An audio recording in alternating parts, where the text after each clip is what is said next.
గలిగేది. Right. ఇక ఫైనల్గా మహాత్మా గాంధీ అంటేనే రామభక్తి. రామభక్తి గుర్తుకొస్తుంది అందరికీ. ఆయన చనిపోయేటప్పుడు కూడా గాడ్సే అతన్ని చంపేసేటప్పుడు కూడా ఆయన హే రామ్ అంటూ నేల కొరిగారు.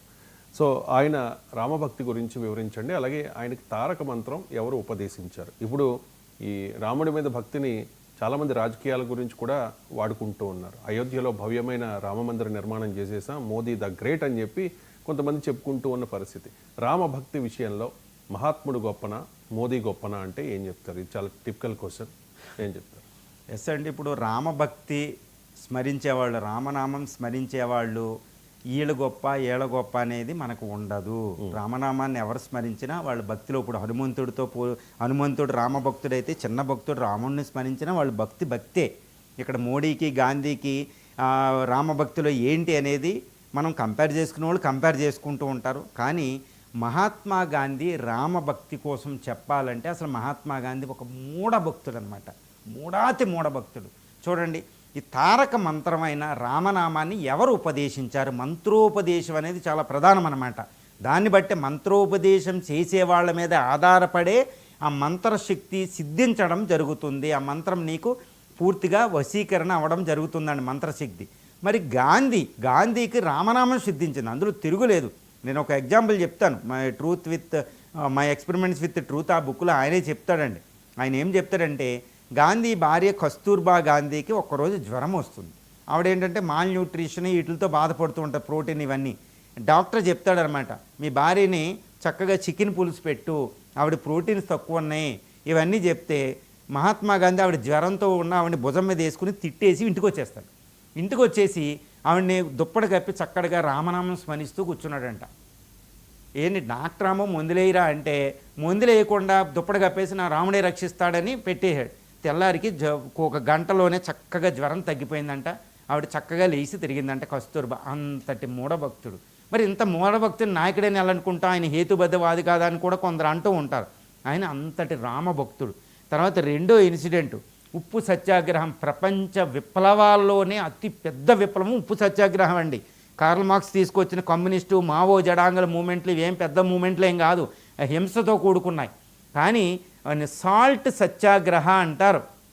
అంటే ఉప్పు సత్యాగ్రహం 1931లో దండి మార్చి సమయంలో తీసుకొచ్చిన ఉప్పు సత్యాగ్రహం చూసి ఐన్స్టీను, చార్లీ చాప్లిను, లియో టాల్స్టాయ్ ఇలాంటి పెద్ద మహాధినేతలు కూడా మూర్చపోతారన్నమాట. అంతటి గొప్పదని మూమెంటు. అది ఎలాంటిదంటే, ఉప్పు సత్యాగ్రహం తర్వాత ఆయన జైల్లో పెడితే అప్పుడు బ్రిటన్ ప్రధాని, ఇప్పుడు అమెరికా అధ్యక్షుడు, అంత పవర్ ఉంటుంది వాళ్ళకి.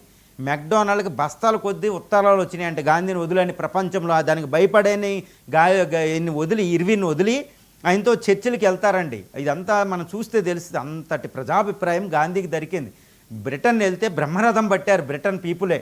ప్రపంచం అంతా బ్రహ్మరథం పట్టింది. విన్స్టన్ చర్చిలే మాట్లాడవలసిన సందర్భం వచ్చింది గాంధీని క్రిటిసైజ్ చేస్తే. విన్స్టన్ చర్చిల్ అంటే ఒక గొప్ప నేత. అప్పుడు ప్రపంచంలో రెండవ ప్రపంచ యుద్ధంలో హిట్లర్ ఓడించిన ముగ్గురులో విన్స్టన్ చర్చిల్ ఒకడు. అలాంటి ఓడే మాట్లాడాడు, గుర్తుపెట్టుకోవాలి. మరి గాంధీ పేరు అలాంటిది. ఇప్పుడు మహాత్మా గాంధీకి ఇంతటి శక్తినిచ్చింది ఏదంటే రామనామం. ఆయనే చెప్తాడు, నేను రామనామం నుంచే నా పవర్ వస్తుంది, రామనామం నుంచే ఆలోచన వస్తున్నాయి. ఈ సత్యాగ్రహం అనే ఒక ఐడియా కోసం ఆయన మార్చి, అంటే సబర్మతి ఆశ్రమంలో కూర్చుని ఆలోచిస్తే వచ్చింది మెడిటేషన్ నుంచి అనేది ఆయన చెప్పిన అంతరార్థాన్ని బట్టి తెలుస్తుందండి. మరి ఇంతటి శక్తివంతమైన మంత్రోపదేశం గాంధీకి ఎవరు చేశారంటే చాలా విచిత్రంగా ఉంటుంది. ఆయన హౌస్ మేడ్ ఉంటుంది, అంటే పని మనిషి అనమాట వాళ్ళ ఇంట్లో.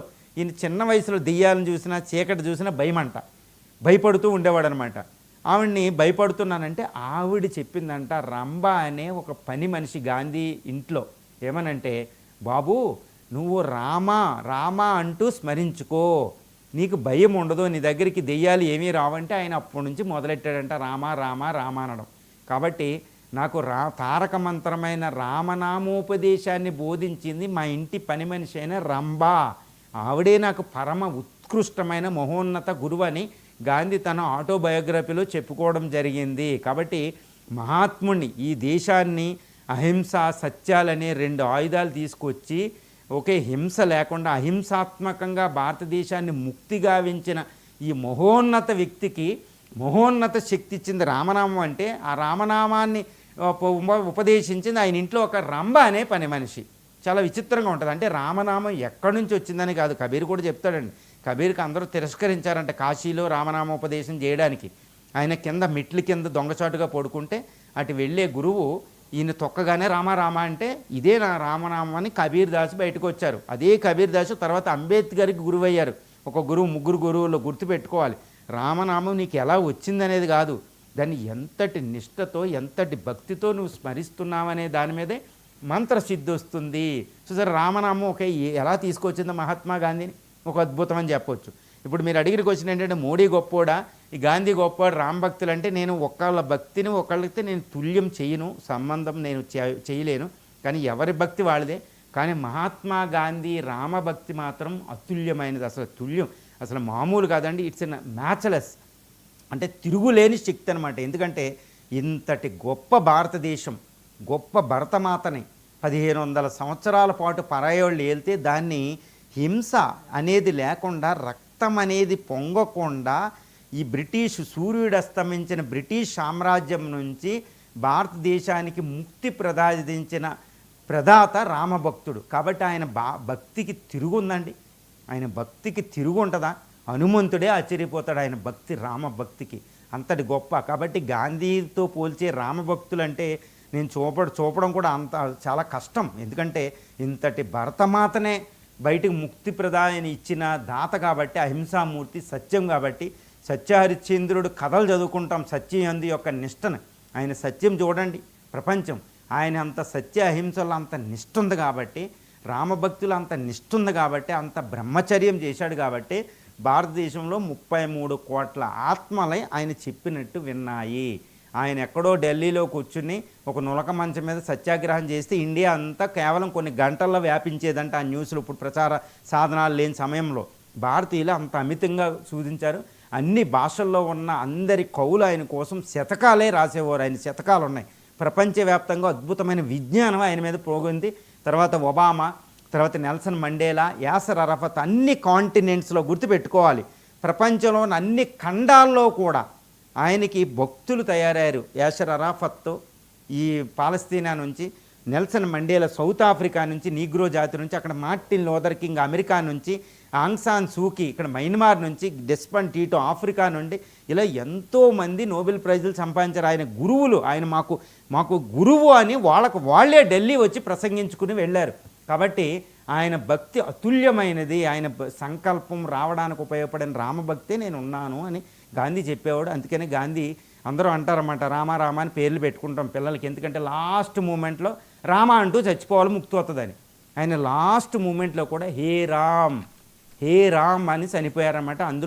అందులో కూడా దాన్ని కూడా కాంట్రవర్సీ చేస్తారు. అది ఏం కాంట్రవర్సీ, హే రామ్ అనే చనిపోయారు ఆయన. రైట్, చాలా ఇంపార్టెంట్ ఇంట్రెస్టింగ్ టాపిక్స్కి సంబంధించి విశ్లేషణ అందించినందుకు ధన్యవాదాలు ఎంజీ రావు గారు. ఇది ఇవాల్టి రావు స్టాక్స్. మళ్ళీ రేపు కలుద్దాం. చూస్తూనే ఉండండి.